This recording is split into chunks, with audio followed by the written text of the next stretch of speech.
Thank you for being here. It seems that every time I'm about to, it's not on. Okay, how about now? All right. It seems that prior to giving the talk, I'm discovering that the week or weeks prior, there's so many events, life-altering events that take place, that shock us. And instead of just having these be pockets as they used to be in the past, they're now become a lot more prevalent, a lot more frequent, and something that is influencing us no matter which area of society we come from, all walks of life basically, every culture, every country. And as therapists dealing with many of the consequences or the aftershock of these, it's somewhat shocking. I know it's becoming so prevalent, and it's becoming so commonplace, to the point where we have, as a society, we've become able to somehow normalize these incidents that are themselves quite life-altering on so many levels.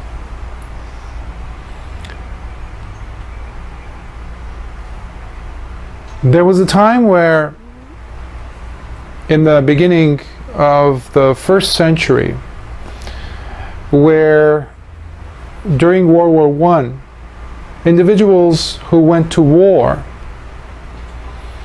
ended up, obviously, inevitably experiencing these tremendous experiences of loss of soldiers, for example, on the battlefield, noticing how their comrades were being blown up into pieces, etc. So there were reflections of these sentiments even in the coinage of the terms that describe these sensations, these feelings, these traumatic experiences. And the first one that we come across is shell shock. It was called shell shock, and it truly depicts, in a sense, the experiences that these soldiers were going through. Things blowing up in front of them. When they were, for example, accountants or artists or teachers in wherever, whatever part of Europe or America they might have come from. And now they were confronted by this harsh reality, and they didn't want to be there. In these muddy ditches, cold, always in the crosshairs of the enemy. And then a few decades later, during World War II, it changed its name. And obviously, the changing of the name does not happen on its own. Psychologists, etc., individuals who are in powerful positions, noticing the powerful aspect of words, can truly do quite a bit of damage when they play around with them. Because as the masses, the populace, we can quickly attach ourselves to what the terms of the words stand for, and relate it to our feelings towards these factual experiences that people go through. So over the many decades, shell shock ended up having so many syllables. Shell shock, 2 syllables. Now it is PTSD. In fact, it's a shorter acronym. Post-traumatic stress disorder. So many syllables. So far have we come from actual experiencing of the trauma. Well, go and ask a veteran who's lived through a life-altering experience of being in the front line, or having an IED or blow itself in front of him, and the Hummer is now completely in bits. These armored vehicles, and their own comrades are on the floor, unrecognizable. How can we call that a disorder? As a therapist, I have an issue with that, and I myself have gone through traumatic events, and it's interesting how they come in and creep into my sphere of experience as symptoms of PTSD, still lurking in the background, because that's how powerful they can be. So it is no wonder when I hear a veteran come up and say, it's not a disorder, it's an injury. It's not PTSD, it's PTSI. Post-traumatic stress injury. Don't minimize it. I completely understand and validate what he is or she is saying. Now, as a culture, I'm sad to say we are no longer needed to be in the front lines or to be in a battle zone, per se, to experience these traumatic experiences.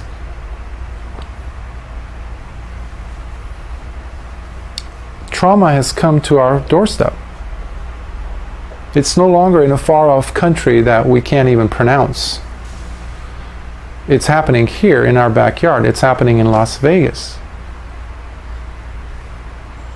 People who are there for a fun time over the weekend, all of a sudden, all their anticipation of this excitement is shattered beyond belief.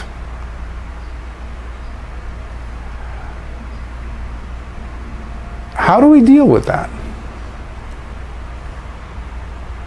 Whenever we had a traumatic event in the past, in the 80s or 90s, from my childhood I can remember, like Lockerbie, when that airplane was subjected to a terrorist attack, basically, and so many people lost their lives in England as the plane was destroyed, and many other accidents or terrorist acts themselves. Usually you would have a flock of therapists, psychologists, counselors go to the area and talk with the relatives, the survivors, and all of the individuals involved in one way or the other to kind of console them. It's somewhat alarming when we look and no longer see that being supplied for the masses, because it's no longer the individuals involved in the traumatic event. It's the people also who have access to this, to the TV, to the computer monitor, where you're actually able to see and you're completely shocked as if you're there. You're in tears. You're hurt. And one of the worst things as a society that we could do is normalize. A few years ago, when the Columbine event happened, every one of us, not just here, around the world actually, were shocked, hurt, moved, traumatized. And now, as if like as the number of victims rise, that becomes the new standard. It's no longer 10 or 13 people being hurt. It's no longer 20.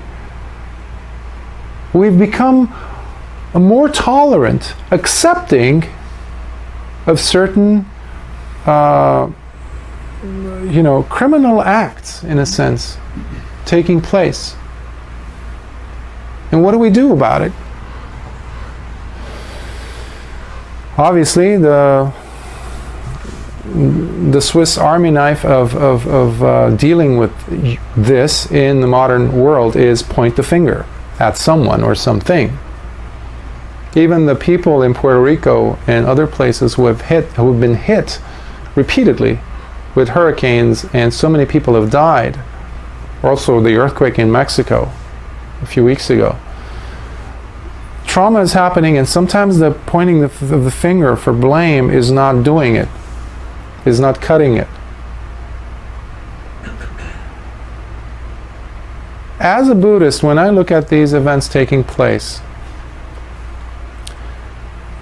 instead of, I have the same drive to go ahead and point the finger at this person or this political leader or this association for not doing enough, for not representing me and the populace enough.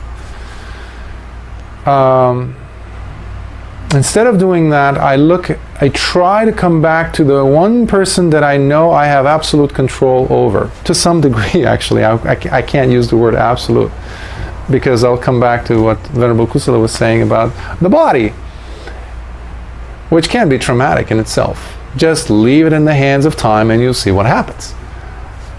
The Buddha called it impermanence, suffering, and non-substantiality. You see, I grew up in Lebanon. Almost every household had a gun, at least one. Ours didn't. My dad didn't believe in them. Okay, but that doesn't mean that the 99.9% of the population didn't have it. After the 17-year war ended, there was peace. And one of the requirements for peace to be maintained was the government's decree that no household will have guns in it, no matter what. That's why you have gendarmerie, you have the soldiers, you have whatever. Nobody is allowed to have guns unless you're a security guard or whatever, and that only happens under certain conditions, and it has to be securely placed somewhere. This is Lebanon, one of the most atrocious places in the world in the 70s and 80s and even early 90s. So I was surprised. I used to tell, years, later, obviously I had moved over to my home in the United States. I was just like, no way, that's not going to change much, because the people have been indoctrinated to believe in the guns and the whatever. Because people would walk around just like in a Western movie. I would just like, why are they carrying a gun, Dad? Like, what? It's like, don't even look at them. There was so much animosity, there was so much anger. People were living, using a Buddhist term, on defilements. If people didn't like each other, car accidents would end up with deaths. And not because of the cars, but because of bullets people would use, because of the ego and the anger and all kinds of issues that they would have. Personal feelings would be expressed, reflected in the form of a gun being pulled.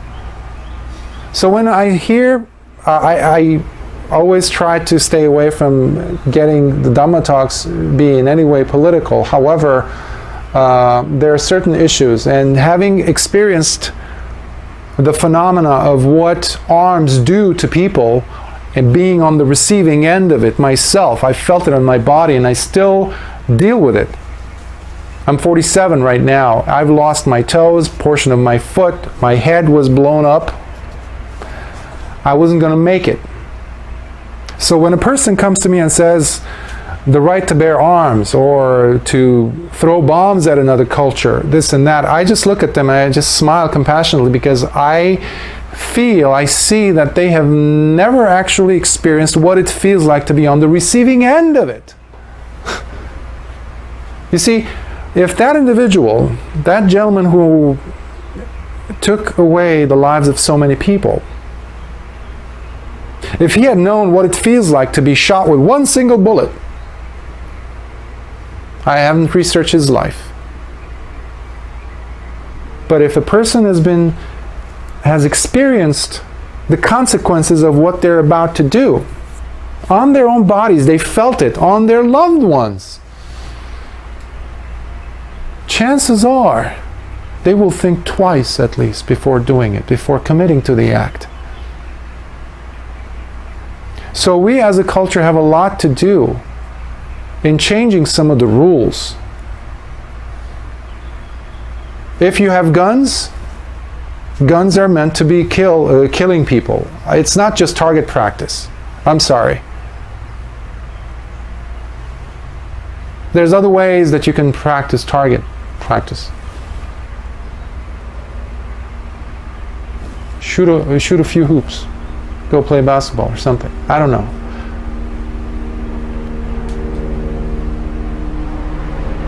We can easily normalize trauma, and that's a dangerous path. If you take anything out of today's talk, please let that be it. Normalization of trauma as a culture, as the masses, and seeing it, observing it on the TV screen, is becoming more and more prevalent, and which is pushing the envelope as to how much more we can actually handle. And chances are we're going to handle a lot more. I remember years ago when MMA fights, for example, were only you could access them only through certain types of like cable or pay-per-view and things like that, and they were illegal in some places. Now it's the in thing. There's gyms opening up called MMAs.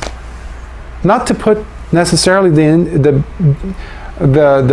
industry down, but just the violent manifestation of our basic primal feelings and the acceptance of them as a society and our tolerance of it, normalization of it, is what I'm putting into question. Because what is repeated becomes reflected in our own day-to-day lives and how we come to accept reality and our experience of life. So basically, whatever we're exposed to becomes our reality. We accept it. The first verse of the Dhammapada says that. Mind is the forerunner of every state, the Buddha says. Just like the wheel of the cart will follow, definitely, the hoof of the draft ox. Similarly, our actions will follow what we constantly think and are exposed to. See, thinking is not necessarily happening on a conscious level. On a subconscious or unconscious level, as masses, we are being told what to think based on what we are exposing ourselves to.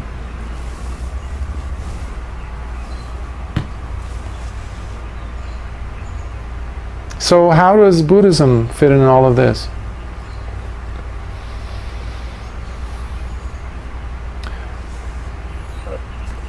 If you have been present during the last at least 2 or 3 talks I've given here, you have seen me always bring the attention back to the person.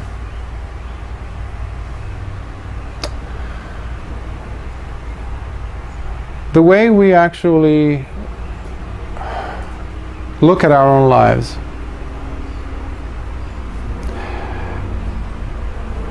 that will be the extent of how much of a change we can bring forth in the world around us.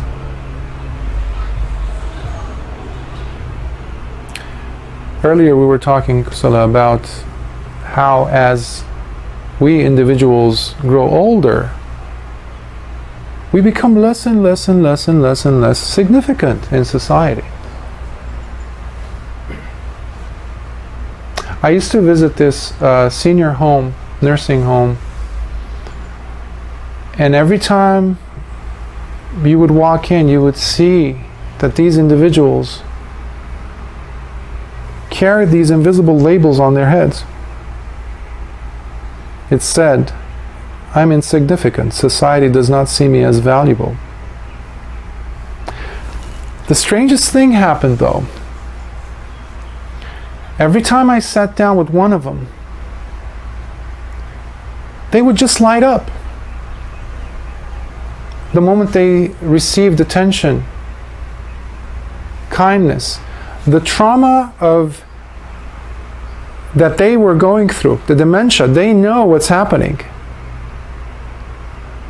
It's like a loved one every millisecond leaving you.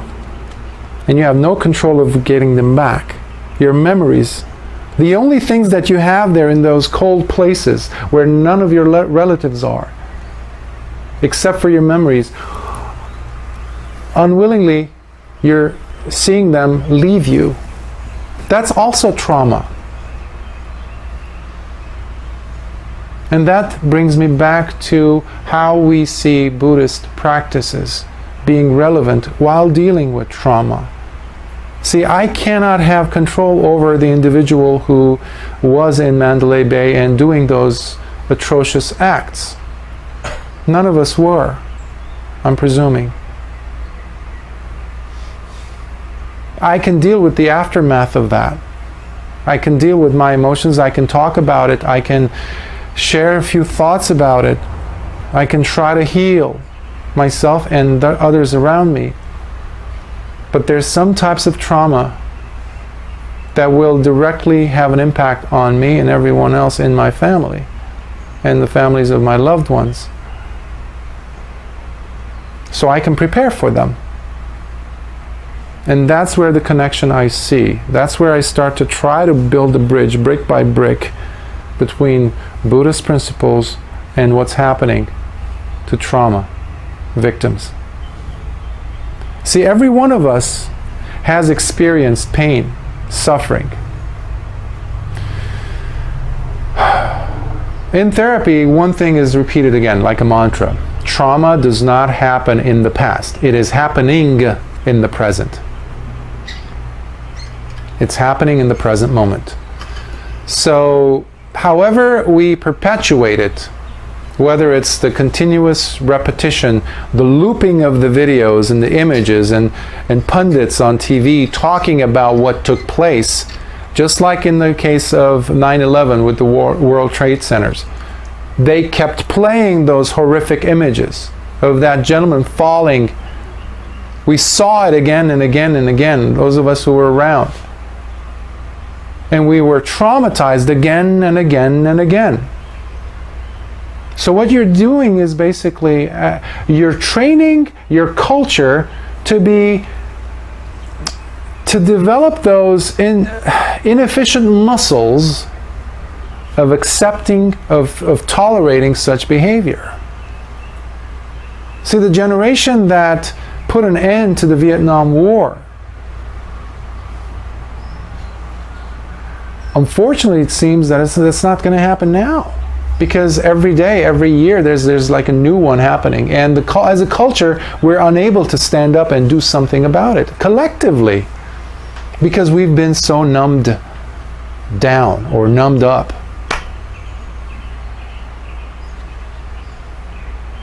As I was thinking about the topic, because it hits close to home for many of us, if any of the things that I'm saying has relevance, then it does.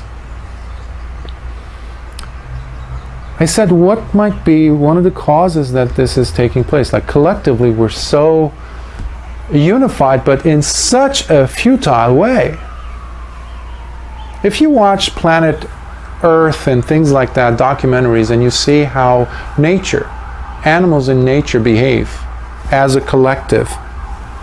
Schools of fish, for example. When they notice a barracuda approaching or a shark approaching, these mackerels or sardines will, just one person's movement, tiny little movement of its fins in one specific direction, will mean that these other hundreds or thousands of other fish, they're going to be joining in as a team, as a group, for the safety of the whole collective, for the improvement of the whole collective, for the betterment of the whole collective. Now, when we are seeing that, superimpose that onto humanity, that's not what we're seeing, it seems. So what would be a proper description of that phenomenon? The word that I came across in my thinking and trying to ponder this was the word conformity. Today, more than ever, humanity is driven by conformity. All it takes is one person to start a trend. Unfortunately, the trend that we have become used to has the nature of causing shock value. Not for the sake of improving our human condition, necessarily, but usually it's the opposite. Years ago, some researchers saw that most news agencies, newspapers, were reporting on negative news. So a few people put their heads together and they said, you know what, we're going to start a newspaper that is going to be reporting on positive news. It happened in the United States. Initially, it was for a few weeks that it ran, it was beautiful because people were just getting different points of view and a different way of looking at their lives.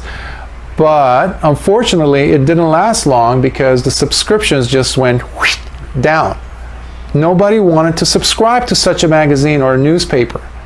It wasn't enticing enough. It wasn't exciting enough. And that's not necessarily a good thing. Virtual reality games that you have now in such huge quantities. I remember when Ataris came out in the 80s, you stopped playing by the age of 13 or 14 or 15 tops. High school was going to start, so you had to do things with your life. Many of my friends in their 30s, some of them in their 40s, men and women, play games. And many of these games are not about benevolent behaviors or traits. They're about killing, destroying. So I have a really hard time trying to understand the logic behind people saying, well, guns don't kill people, people do kill people. Yeah, the intention is important. Yes, I'm a big, if I'm a Buddhist, then definitely I believe in Chetana, understanding of Chetana. Not a belief, but I see every action, if it's committed with intention, then it has karmic value. We see it all around us. However, that intention needs tools. It needs some form of an embodiment of it to take shape, to have an impact in the world around you. It's like the spine of the weapon. But the weapon has to be there. So I'm trying to have us look at trauma in the form of giving ourselves the right and the liberty and the freedom to think outside of what this conformist society is telling us. Meaning not being afraid to be individuals in our thinking and questioning things. And that's where Buddhism comes to play a huge impact. See, I haven't watched the news on my TV for, I think, 4 or 5 years. I didn't have a TV for the longest time until my dad, when he died, he left me his TV, and he's like, one of his things was, you are going to get my TV. So I only watched Netflix on it because and I only watch selectively what I need to watch. It has to enhance my experience of feeling good. See, all of us look for happiness. We're always craving to be happy, and we want to see that happiness kind of embodied within this life, here on this planet, within this body. Yeah, it works for a while until the wrinkles show up. Gray hair, no hair. Knees don't work. Back hurts for no apparent reason other than aging. You know, if you look at the 12 links of causation, the last has to do with sorrow, lamentation, pain, grief, and despair, the Buddha says.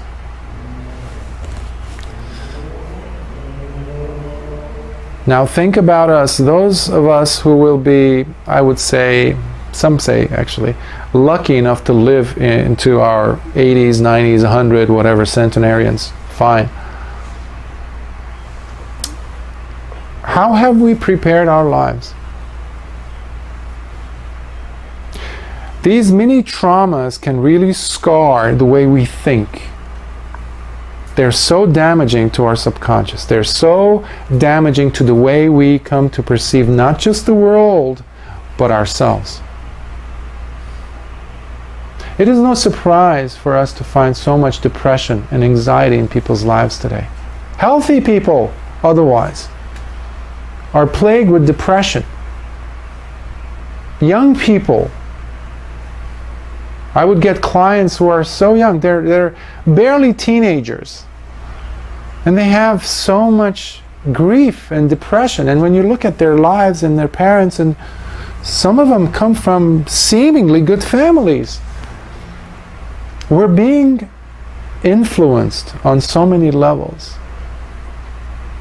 So the other prong to this topic today needs to be a revisiting of what it means for us to be happy and what can we do to bring that about. An understanding of the Four Noble Truths can truly bring wonders to our lives.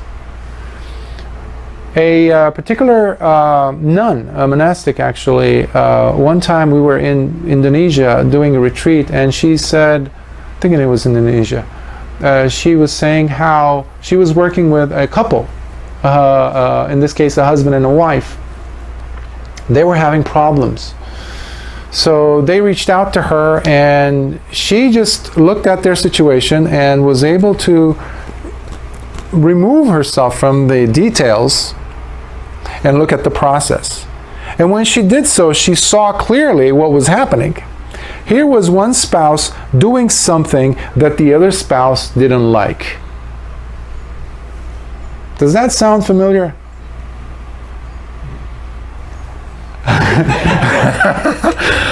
In the context of dukkha,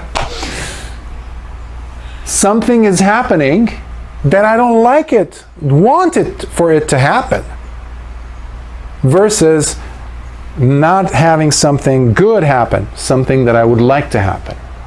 The absence of what I would like and the presence of something that I dislike. Another definition for dukkha.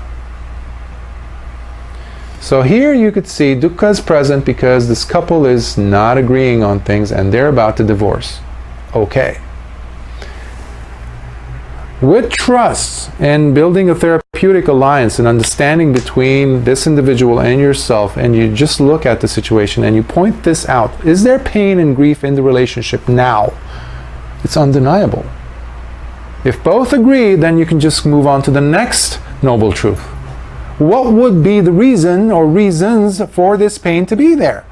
Well, I want to have this and he or she doesn't want to have that. Okay, let's work around this. Are there any factors to this that are somewhat based on irrational thinking? Are my expectations of my partner truly rational? Are they fair? Am I putting myself in my partner's shoes? Am I understanding it from their angle? If these elements are there, then we would see that there is this sense of craving there. I want this. How come it's not there? Once this is acknowledged, immediately it points the finger at the third noble truth, because that means if I see it, then there's a way for me to actually remove that factor, which is cessation of the initial suffering, which is the fear, the threat that we might break apart. This relationship might not work. And then you introduce the actual plan, the Eightfold Path. So you can bring the Four Noble Truths in any kind of a situation. And if you've ever been in a relationship, you know how traumatic a breakup can be. Even the thought or the fear of how or what might happen can cause people to lose sleep, to even manifest symptoms of physical ailments. So when we're dealing with this nama rupa, with this psychophysical entity we call ourselves, as Buddhists we have to always look at so many factors. And it's not an easy task. It's a tall order, yes. But we start from the very, very important, easy step to bring into this equation. And that is, every morning when you wake up, ask yourself, have I given enough love to myself this morning? I know it might be, for some people, it's like, I don't feel like it. How about a smile? Do you look at the mirror before you walk out of the bathroom and say, you know what, you look good today? Something as simple as that. I really think, call me naive, I really think that had this individual who caused such hardship to so many families, had he said enough of those remarks to himself, things would have been slightly different. We forget oftentimes that our lives are processes, layer upon layer, and it depends on what type of layering you're doing. How often do you stop and say to someone, you know, one of the things that I do a lot when I go to coffee shops or restaurants, when somebody says, would you like anything else? I say, just your happiness. Doesn't cost me a thing. Ends up putting a big fat smile on this person's face, whom I don't know. I walk away, he or she's feeling good. Not only them, but the persons behind me are also going to get a taste of that joy that she felt. How costly was that? So what I'm proposing is reintroducing a new narrative. Instead of accepting as a society these traumatic events as normalized things, hey, they're going to happen type of a thing, putting a red flag on them and saying to ourselves, what can we do? And doing whatever we can, whether through legislation, but most importantly through ourselves and how we treat ourselves. How much love have we given to ourselves today? How much forgiveness has been there today? Because how I treat myself today is how I'm going to treat you tomorrow and for the rest of my life. How are we with time? 10 minutes. Okay. Any questions so far? I know I tried to touch upon so many things, and thank you, Kusila. Yes, Mike. You mentioned that before about like, the violence thing, and I was wondering, maybe something to do with pop culture, because like we said, video games, music, TV, they all promote violence, and then once you get exposed by it, you get desensitized by it. I mean, do you think pop culture is a major reason for the violence and trauma, leading to people committing violent acts and stuff? Yeah, I mean, every generation is going to have its own popular culture, but it behooves upon the culture to say yes to this and no to that.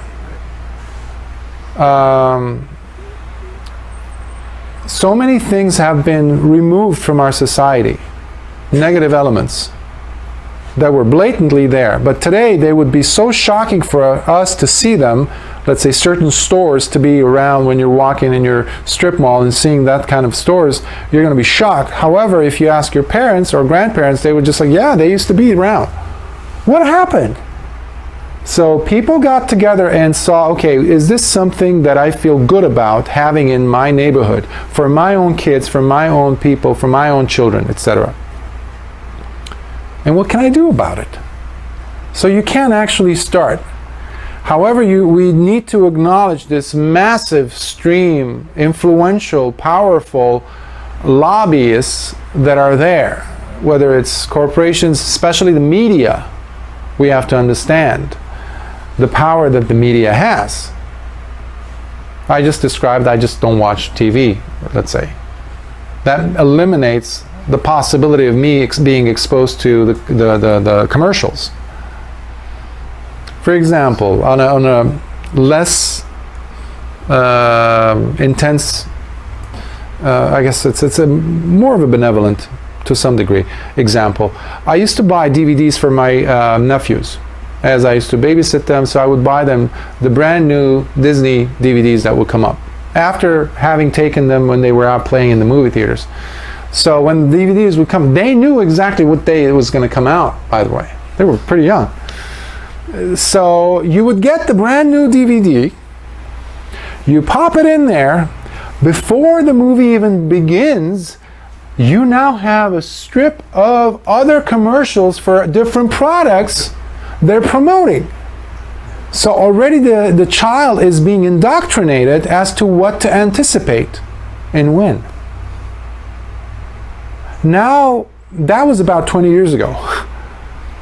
Now we're talking about grown up people, members of this popular culture, who are working on that mindset instead of working on themselves. They're more eager as to what game is going to be coming out and who to play it against, on which part of the planet, you know. So we're so mesmerized by things that are out there, glittering stuff. Oh, I want to get that. Well, that's one of the best ways to remove yourself from looking at what it is you're here for. Because guess what? Sooner or later, even while you're playing or not playing, you're going to have those wrinkles. Many of us are going to have dementia or Alzheimer's. If you don't believe me, go check out senior homes. Does that? Yeah. Yes. Did you have a question? Yeah, quick question. I'm not sure how to phrase this, but like, what is the Buddhist response to evil in the world? So, you just talk about tornadoes and mass shootings, but there's like trafficking of women, children, soldiers. You know, I mean, there's just lots of evil in the world. And, I mean, there's lots of goodness too, I suppose. You can say, well, focus on the positive, but there is all this evil in the world. And like, what is supposed to be the Buddhist response to all the suffering in the world? Mm-hmm. You know? And besides focusing on my own suffering, which Mm-hmm. you know, has its own challenges, but you know, harder when you think about how do you help Yeah. with suffering. Do you want to? Oh, I'll come. Okay.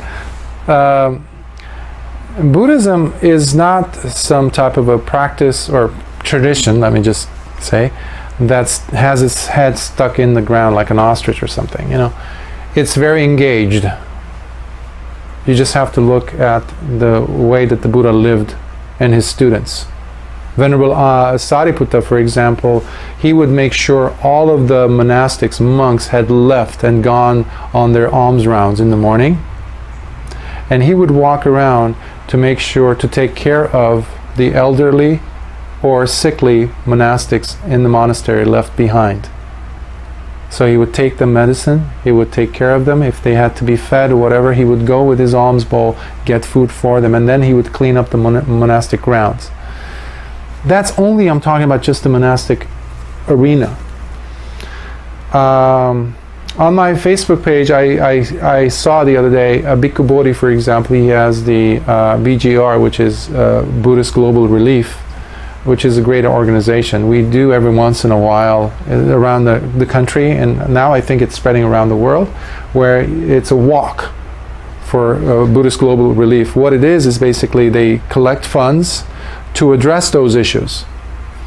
And so it might be something that we could do in such a passive way, donating $1 or $50 or whatever to an organization that is Buddhist, that is upholding Buddhist principles, but the recipients of it, the funds, themselves might not be Buddhist at all. However, they are subject to those atrocities. So that's one way of doing it. Another way would be to contacting your senators, your representatives, and expressing your thoughts and feelings about, let's say, gun control and what they could do about it That's another way. So instead of just thinking that in order for us to go ahead and make a stand as Buddhists, we have to go ahead after these people straight on and attack them, verbally abuse them, and things like that.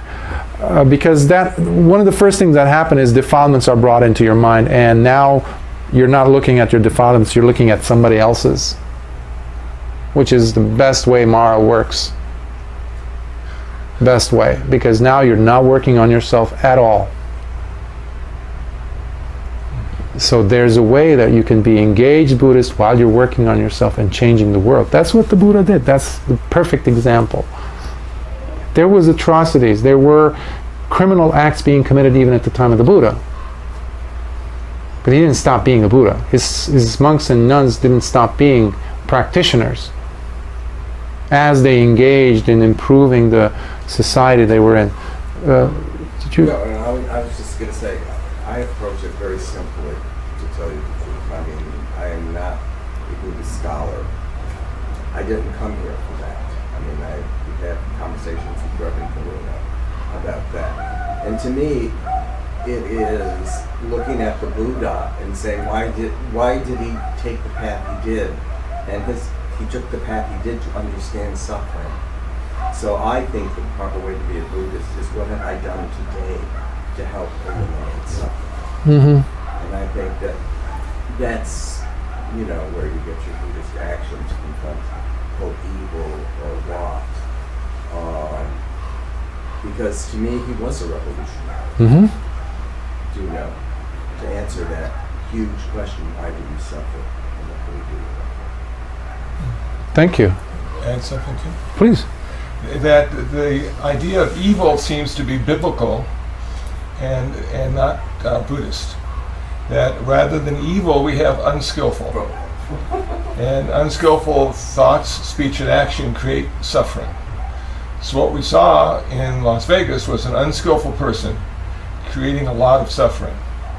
Now that mindset allows you to work with the situation, rather than identifying something as being evil, which is related to the devil, which we don't have, or being good, which is related to God, which we might not have. We have skillful and unskillful. That's definitely, thank you. That's we need to understand where we're coming from in our own epistemology, in our way of understanding and interpreting life. The introduction of evil or the devil itself kind of veers you away from understanding things in terms of kusala and akusala, which is something that you can work with. However, you cannot work with a devil or an evil entity somewhere, because if you introduce that, the equation doesn't work. And suffering is there, irrespective of what you do with it. Because now you've introduced these uncertain variables. You're a victim, truly a victim then. And Buddhism doesn't believe in that. There's no place for it in the teachings. We can change the prospect of our lives. That's the difference between Buddhism, and that's why it's soteriological or salvation seeking. If there is that element in Buddhism, it is the cutting the cord of samsara, which eliminates dukkha. And that is something you see every time you sit and you come out of it. No one has to convince you of that. No devil, no God. So I hope that... And any questions, I know it's a very big topic, but I'll be around after the service, so please address those questions then.